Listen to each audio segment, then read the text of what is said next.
Hey there, I'm Panda Courtney, and this is a new series I'm thinking about having where I discuss mental health topics I'm interested in while I have a speed paint of some of my work in the background. And before delving into the topic for today, I want to emphasize that I'm not a clinical professional. I'm just some random artist on the internet who goes to therapy sometimes with a special interest in mental health. I do not have any training in psychology or mental health whatsoever, so please do not take my words or opinions as facts or a diagnosis. These are just my experiences and personal thoughts on the matter, and what has helped me with my mental health. With all that being said, this first topic is about ADHD.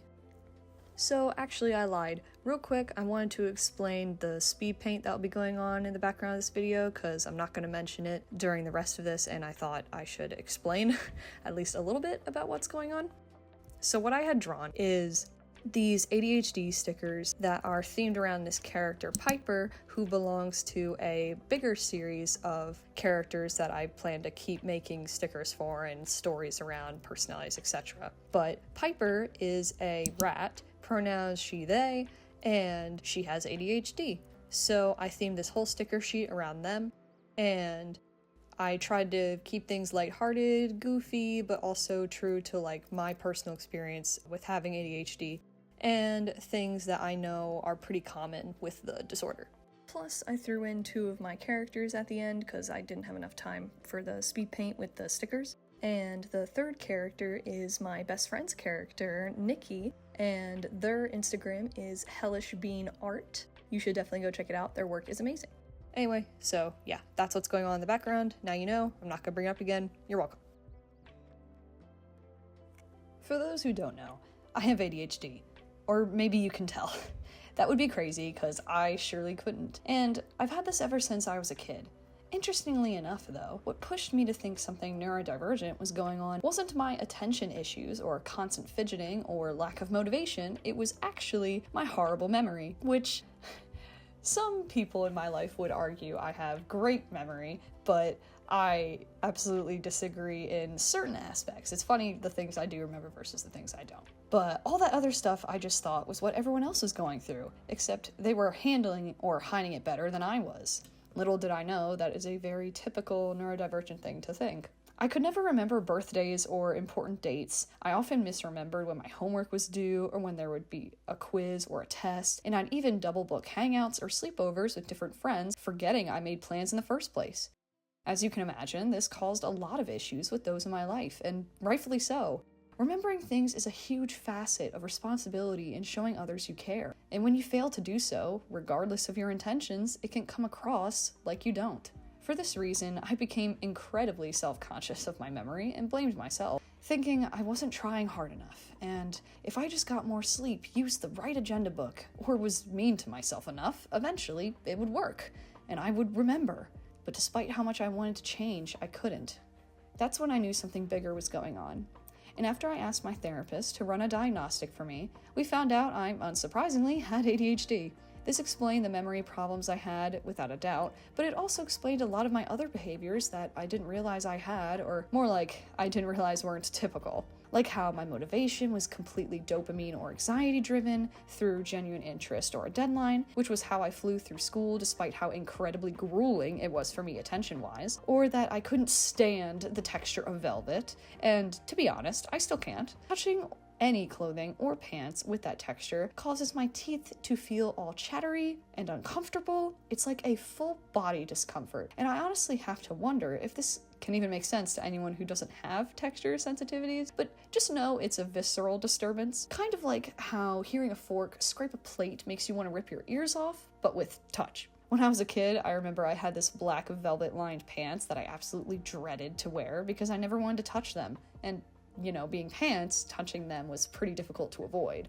On that note, clothing texture is actually very specific for me, and I hear from people who have autism and ADHD that this is pretty common. For me, there's a good soft and a bad soft, and it kind of became a running joke in my family whenever I went clothing shopping with my mom, where I would try out different soft fabrics, and based off whether I withdrew my hand in disgust, as if the fabric itself had personally offended my entire reason for existence, or not, would tell her whether it was a good or bad soft. I also have a very specific way of putting on my socks.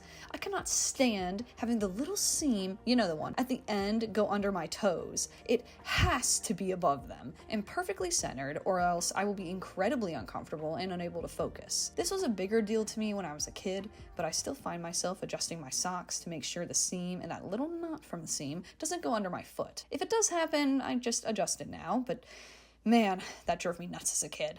I wouldn't even let my mom put my socks on as a kid because she wouldn't do it right.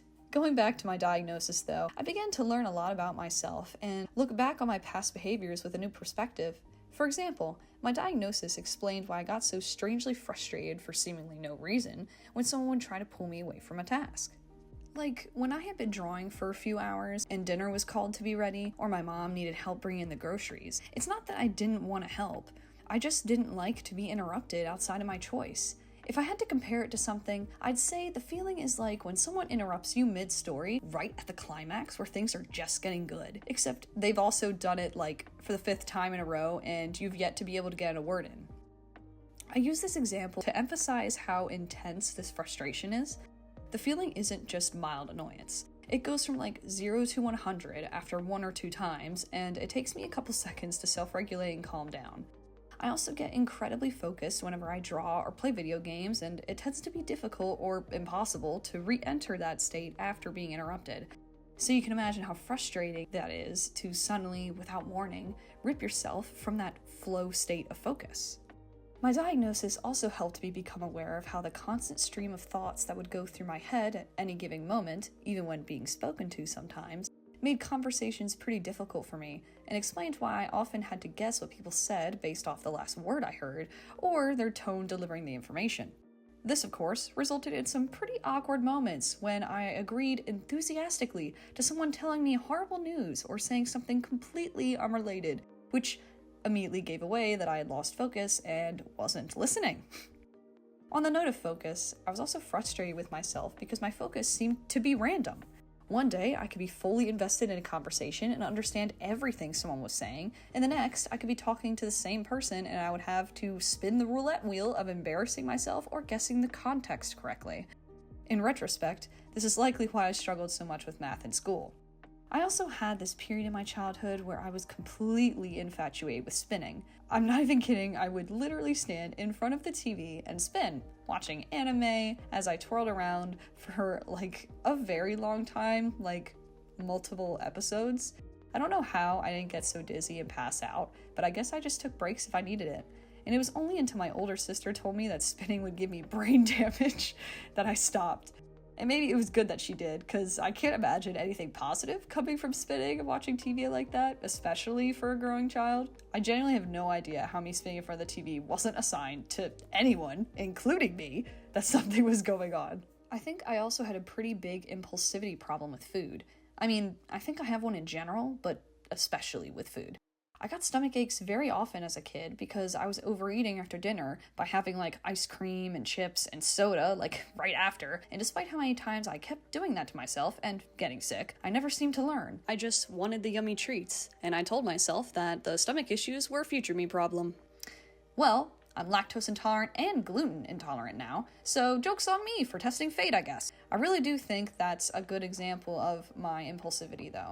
I also struggled, and still do, with time management and knowing when to prioritize my needs, often forgetting to drink water, except I've gotten better at that too. Haha, psych past me. I now have a giant water bottle that is, 96 ounces. I try to drink it daily, kind of been slacking recently, but we're getting there, we're getting better. More hydrated than I used to be. Anyway, I do often forget to drink water still, eat or sleep in favor of drawing or talking with friends or playing video games or doing literally anything else. Now, I got one of those giant water bottles though, and I already wrote this in the script. That is so funny that I brought it up earlier. Now you know what? I'm gonna leave that in.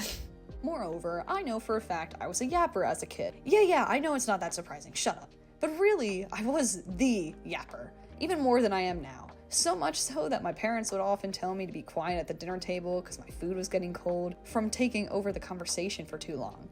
And something more recently I've noticed, which may or may not have to do with my ADHD, I'm honestly not sure, is that I often get really motivated when I see someone else doing something that I want to do. Like when I read my favorite manga thus far, Blue Period, I would suddenly get really inspired to draw and pursue my passions. Or when I watch a YouTuber who discusses motivation and why they made their channel, I want to think about my motivation and why I made mine. And I notice I've had these thoughts as a kid as well. I used to watch this show Super Nanny, and through it I would watch these misbehaving kids mess up their rooms and ignore their parents and scream and cry and just be overall like really difficult to deal with. And I know it's a mix of like the kids' personalities and then also how they're raised, but man, it was a wild show.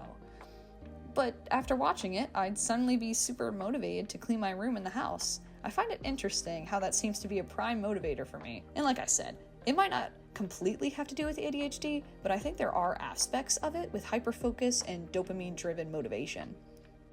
So on the topic of hyperfocus, I'm going to go on a small tangent here because I recently learned something from this ADHD podcast I've been listening to. Shout out to those people that listen to Hacking Your ADHD. That's the name of it.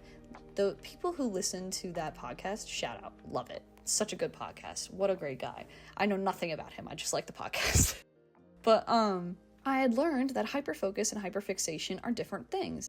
Those two terms I had used interchangeably for quite a bit, and now I know they are very different. So hyperfocus is when it's basically a synonym for locking in. So you just get really intensely focused on something and you can block out other distractions, other things, kind of like getting into that flow state of being intensely focused. Whereas hyperfixation is an aspect of hyperfocus, but it's more intense. And it's often a lot longer. So hyperfocus probably happens in like a day, maybe for a couple hours, whereas a hyperfixation can last for days, months, maybe years. I've only had a few hyperfixations that's lasted years, but that's what makes them fixations. They're something that you keep returning to, and not only that, but it's something that makes you so excited and like interested and focused and motivated that you're willing to neglect other responsibilities, and often that means like basic needs. So like for your hyperfixation, you would avoid drinking water, you would avoid going to sleep, you would avoid going to talk to friends, doing other things you enjoy, all for the sake of tapping into that hyperfixation. Whereas with hyperfocus, you might not drink water for a couple hours, but you will later, and you might lose track of time for a bit, but you eventually get back on track. Like, it's more brief than a hyperfixation. I think the time period is the biggest difference. And then hyperfocus versus focus, which is something I didn't consider until a friend had brought it up to me because I was bringing it up to her about, you know, what I just learned because I'm a yapper and I like spreading stuff that I learn. The difference between hyperfocus and focus is the intensity. So when you're focused, you still know like what the time is. You can tell if you're hungry or thirsty. Like you might hear some stuff in the background, but you're not just super distracted by it. Hyperfocus is you don't hear anything around you because you are that locked in, you know? So it's about the intensity for hyperfocus and focus, and for fixation versus hyperfocus, it's about the longevity. Anyway, back to the script. One final thing I noticed that made me different from my peers was my lack or delay in comprehending things, especially in films and shows. But this would also occur in conversations from time to time. I remember many of a time going to a theater with my family and leaving it feeling happy and entertained, but not understanding a lick of what I just watched. My best example was when I watched Phantom of the Opera with my sister as a kid. We then saw the play live at the Hippodrome. I believe I was in high school at the time, but I mentally remembered it as if I was in middle school. Truly humbling. But even after seeing the movie twice or more than the play, I did not understand the story at all. I thought the music was fire and the costumes were cool, but I didn't get who the Phantom was to Christine or why he was such a bad person. And I am embarrassed to admit, it was only until I watched a slime tutorial of a stage production in my early college years that I finally understood the plot. Yeah, probably a decade, if not more, of not understanding the Phantom was a creep and way too old for Christine. Anyway, great music and story despite that. I'm looking away from that bit. That segment does not exist to me. I'm sure there's plenty more examples of my ADHD in my life, but those are the first ones that came to mind. And I also don't want to keep us here all day if I keep yapping and yapping and yapping about all my experiences. All of these struggles, though, cultivated into a myriad of symptoms that I can now easily define thanks to a lot of research and therapeutic discussion, and podcasts, and self-discovery, journaling, all of that. So, I guess to list some of them, I have a lack of focus, but can also hyperfocus and hyperfixate, and an inability to pay attention to boring things. I'm typically impulsive, especially when I'm feeling lazy. I struggle with executive function, sensory issues with fabric, particularly velvet. Why and who created that, and how can I have them pay for their crimes? Time management issues, procrastination problems, I've got dopamine and anxiety-driven motivation, some kind of processing issue, auditory maybe, and often get understimulated, causing the need to fidget, whether it be picking, eating, or spitting. Sometimes I would get overstimulated though, like from yelling or too much stress, like a lot of different deadlines going on, especially in college, but I experienced that more so as an adult than as a kid. If I remember correctly anyway. I honestly don't remember a lot of my childhood. Whether that was because I was just genuinely that much of a space cadet or chose to is up for debate. Or there's also a possibility that I was developing slower as a kid. That's a new concept I've fallen upon somewhat recently. Yeah, so in case you didn't know, apparently ADHD can make you develop slower than your peers, which is so wild. Never knew that. But that does explain why I misremember my age pretty often and have a hard time recollecting my childhood despite nothing traumatic happening. Maybe my brain was just developing slower. Or something else is going on, I'm just wrong. That's very possible too. It's so interesting though, because I feel like in certain aspects I'm developing slower, but in other aspects I've developed faster, especially in the sense of emotional. I've always felt a very particular pull towards emotion. I have this really weird memory as a kid of like trying to trigger emotions in myself, which is like very interesting. Something I definitely want to explore in my personal time just to figure out, what the heck that was. But yeah, I really do think there is something to that. At least for me, it's something that I find validating. I can see how it can come across like patronizing maybe to hear that, but hopefully it doesn't come across that way. One funny example, though, of my space cadetness was when I was in middle school. We were leaving lunch and suddenly I was in history class. I literally was so trapped in my thoughts, I had no memory of walking out of the cafeteria to my locker, getting my stuff, going up the stairs, and going into the classroom. I was just in my mind palace, on autopilot. Crazy how our brains work, huh? Man, I love psychology, if you couldn't tell. Anyways, all of this is to say, ADHD is tough. Tell me about it. And while it can be fun to be talkative and hyperfixated on something, it's also incredibly debilitating when you neglect to take care of yourself and can't get anything you need or want to get done, especially when your friends or family can seemingly do it all just fine and you're the odd one out. But it isn't hopeless, and that's where I want to move to the next phase of this topic, which are some tips I've learned as someone who has definitely struggled with her ADHD. And of course, I want to emphasize these might not all work for you, and it's very possible none of them might. I'm just going to explain my experience and what certain behaviors or thought patterns have helped me to improve my sense of living, and I hope they can maybe help you. And if not, at least it'll be entertaining or something to listen to. So, one of the biggest things I learned that has helped me was a change in perspective. I learned this in therapy, which I suppose isn't that surprising, but the idea itself was to get rid of the expectation that you must meet this impossible neurotypical standard. Whether this is actually how neurotypicals are, I'm not sure, can't relate, but I know for me, I struggled a lot with feeling like I wasn't good enough, especially in college. I would be so hard on myself when I would leave dirty clothes on the floor or let a pan soak and not immediately wash it after using it, or how I would sit at my computer and instead scroll on social media or waste hours away watching TV instead of doing my homework or writing that paper or reading that article or doing that drawing. No matter how many chores I did or tasks I completed, it was never enough. And I always felt like I was falling behind or coming up short.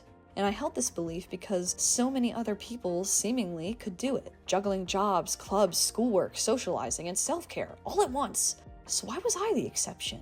Why was this so hard for me? What was I not getting? This idea that you are unworthy or lazy is something a lot of people struggle with, even if they don't have ADHD. And I think that stems from the many challenges mental disorders give us, which causes life to be more difficult. Doing the dishes isn't as easy as just willing yourself to do it or knowing the importance of having a clean, uncluttered space when you struggle with a mental health disorder. It is a chemical imbalance and a fundamentally different structure in your brain. You literally cannot just will yourself to be neurotypical or to cure your disorder. This is a mental disability you have to live with. And recognizing and accepting that really helped me ease up the pressure on myself.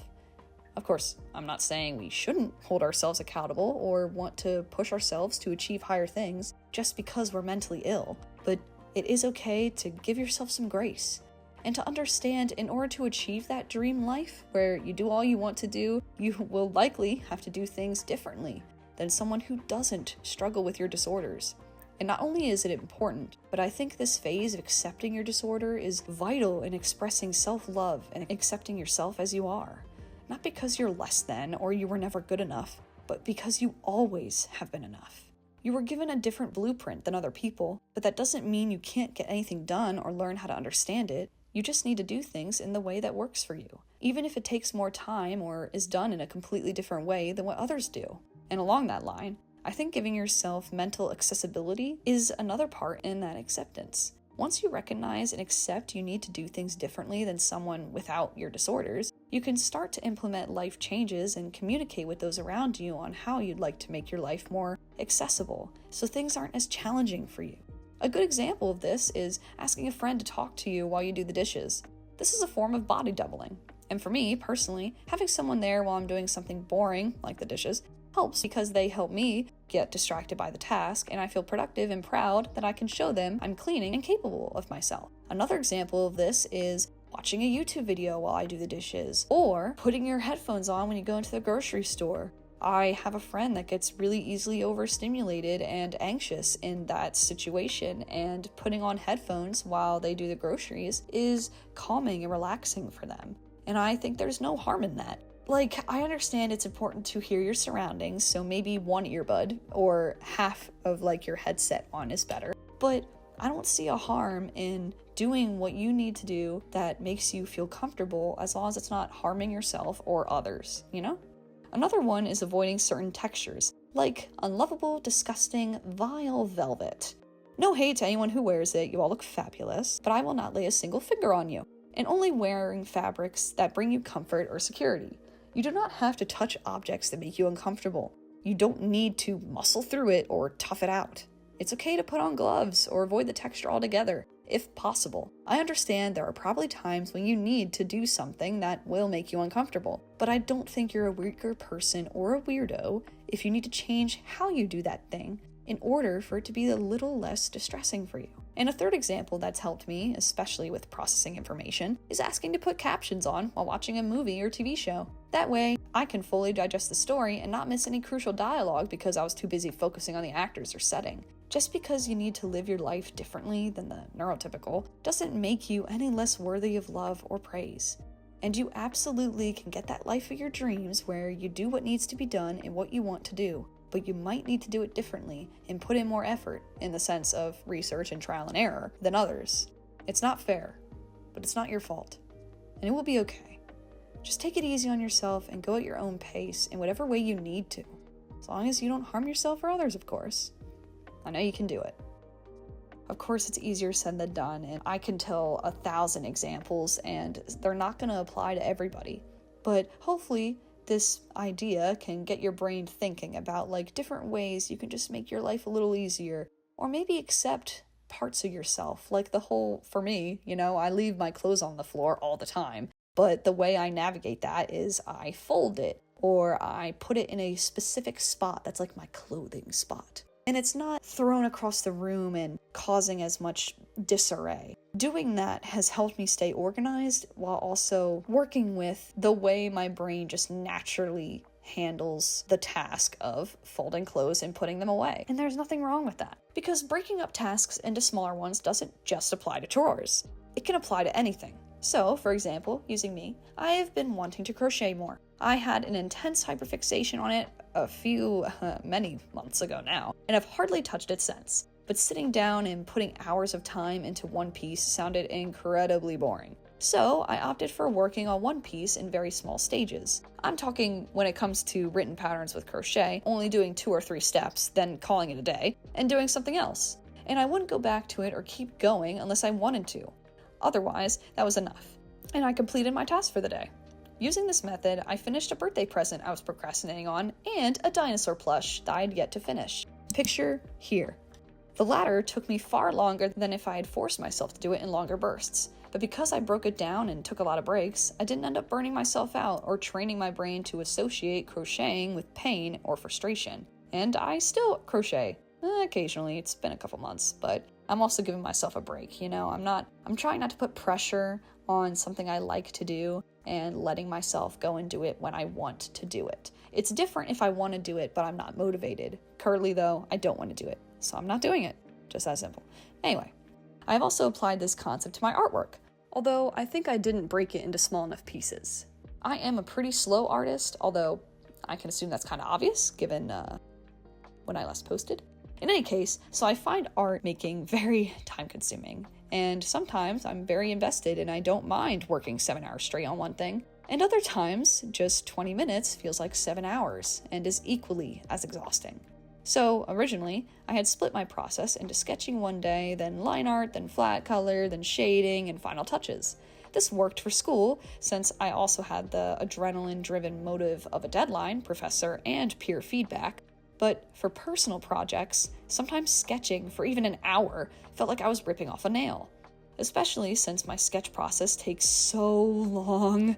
I typically spend most of my time sketching and coloring, which is likely my perfectionisticness coming in. But for that reason, as of late, I've been going the barest of bones. I'm talking finding a reference one day, then doing the shape skeleton of the sketch the next, then making a clean base sketch, then adding details or clothes, then lighting, then flat color, then some shading, then the rest of the shading, and final touches. And some days I go even smaller than that. Sometimes I only sketch a head, because the face is the best part, and then I'm done for the day.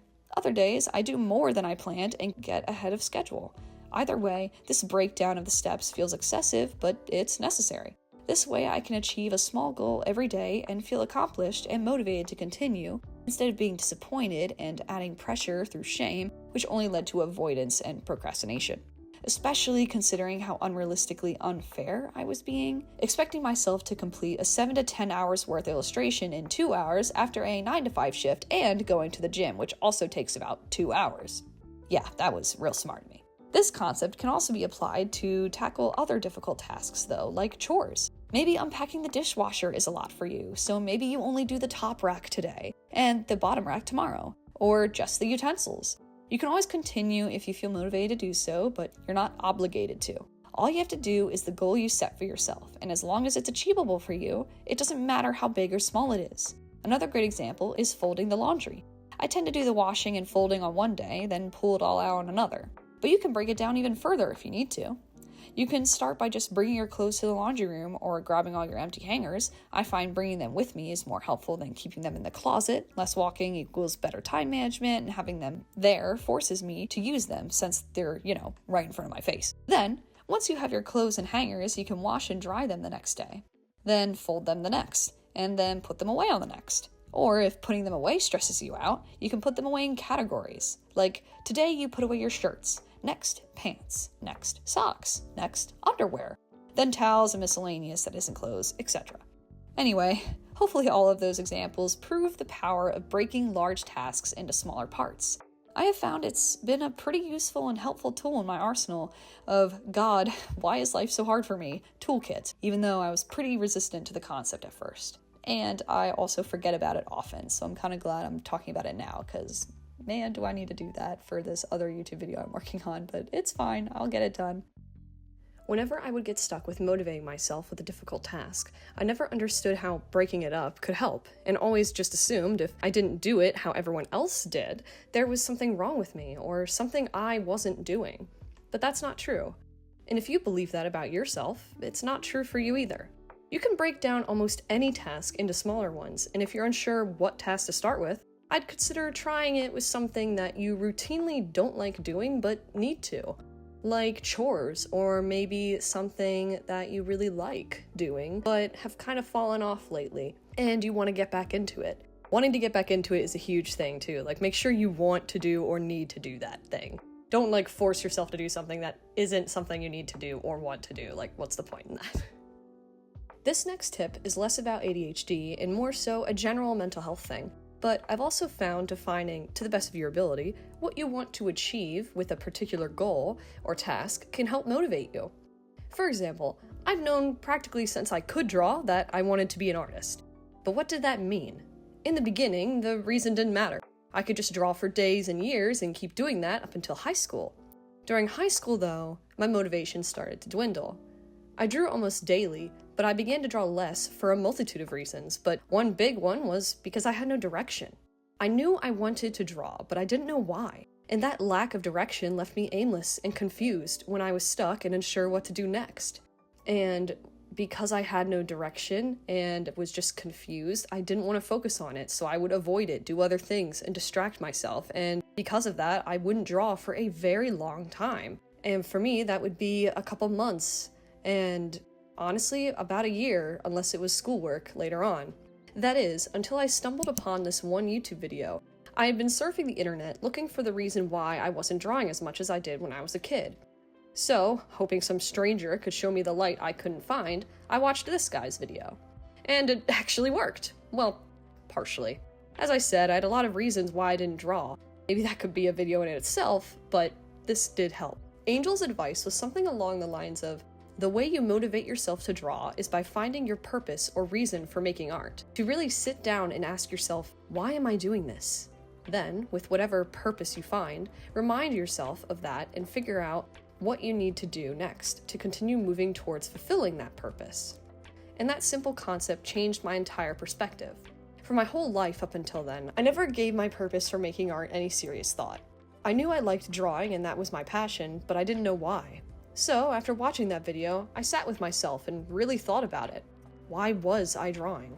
And for me, when I want to really try and think about something, this means I gotta turn off my phone, turn off my computer, probably get away from it.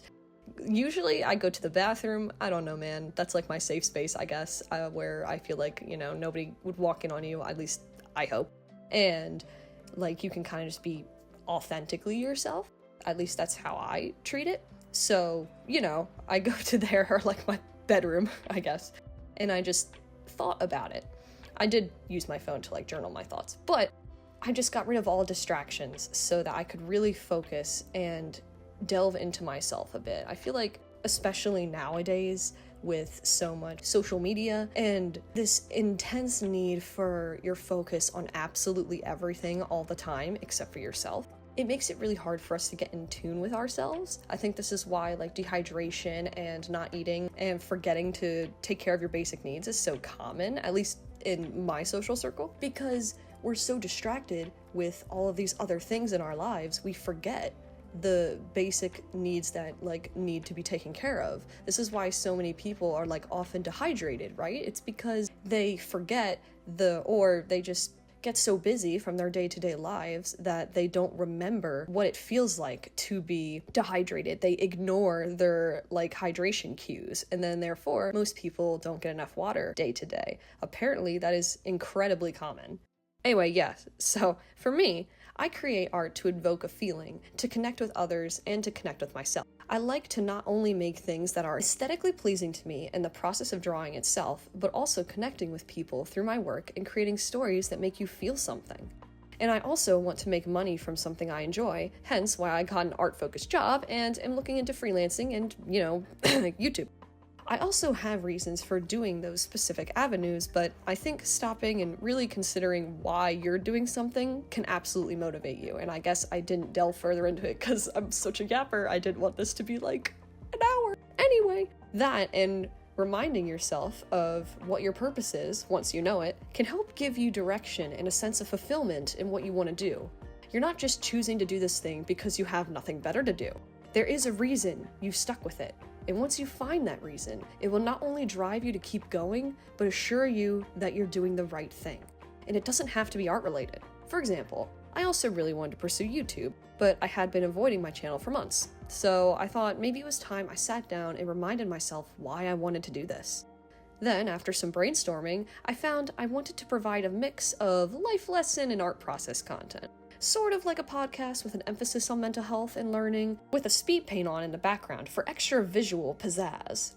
Those Subway Surfer and Minecraft parkour videos work, man. Anyways, after this realization, I became incredibly motivated and finally began to revive my channel and work towards growing a community.